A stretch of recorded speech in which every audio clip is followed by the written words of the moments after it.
Assalamualaikum warahmatullahi wabarakatuh. Di video kali ini kita akan membahas apa itu cross-site request forgery atau CSRF, kemudian bagaimana cara melakukannya atau cara kerjanya, bagaimana hacker bisa mengeksploitasi CSRF ini, serta bagaimana cara mencegahnya. Pastikan kamu tonton video ini sampai dengan selesai.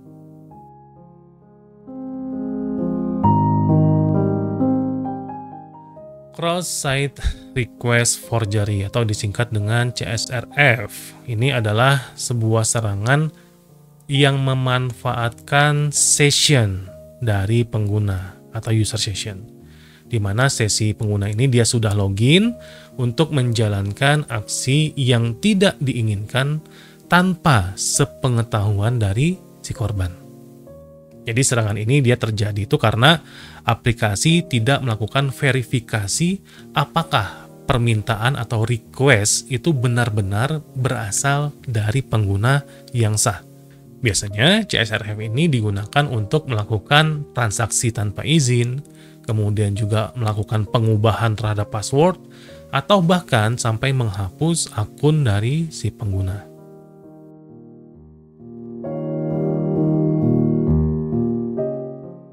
Pertama, bisa mengubah pengaturan akun pengguna tanpa izin.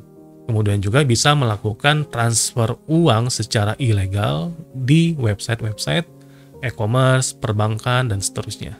Kemudian menghapus atau mengubah data-data penting dari si pengguna. Kemudian yang terakhir bisa menyalahgunakan fitur-fitur admin tanpa adanya otorisasi.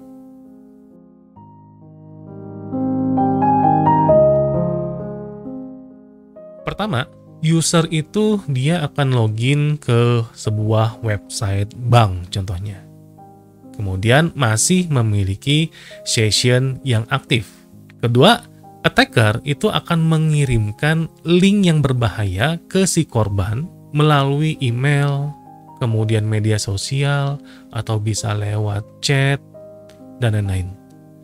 Nah, link ini akan diklik oleh si korban, kemudian tanpa sadar si korban tersebut akan mengirimkan permintaan ke website bank untuk mentransfer uang ke akun si attacker. Nah, ini ilustrasi sederhana dari serangan CSRF. Contoh payload dari CSRF di dalam HTML seperti ini. Jadi saat si pengguna itu membuka halaman ini, browser mereka akan mengirimkan request secara otomatis ke bank tanpa sepengetahuan si pengguna tersebut.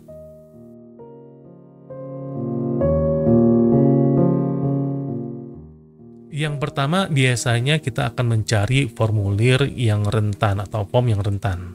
Nah, biasanya CSRF ini ditemukan pada form-form yang tidak memiliki CSRF token atau mekanisme keamanan tambahannya. Nah, coba periksa apakah form bisa dikirim ulang dengan cara copy-paste request di aplikasi atau tools Burp-Suite. Yang kedua, kita bisa menguji CSRF dengan Burp-Suite tadi. Jadi kita gunakan fitur yang namanya CSRF POC Generator di Burp-Suite. Nah, ini untuk membuat eksploitasi otomatis. Kemudian yang ketiga, kita bisa gunakan tools selain Burp-Suite, yaitu OWASP Zap untuk menemukan CSRF. Jadi OWASP Zap ini juga dia memiliki fitur scanner untuk mendeteksi form-form yang tidak menggunakan CSRF token.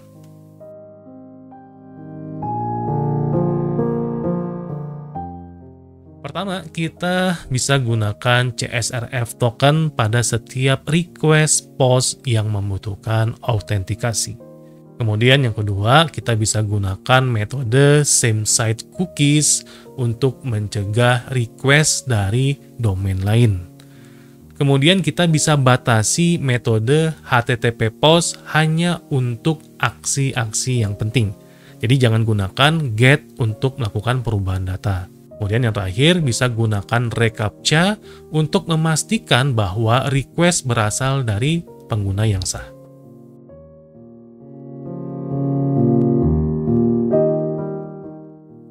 Jadi itu dia penjelasan lengkap tentang cross-site request forgery atau CSRF.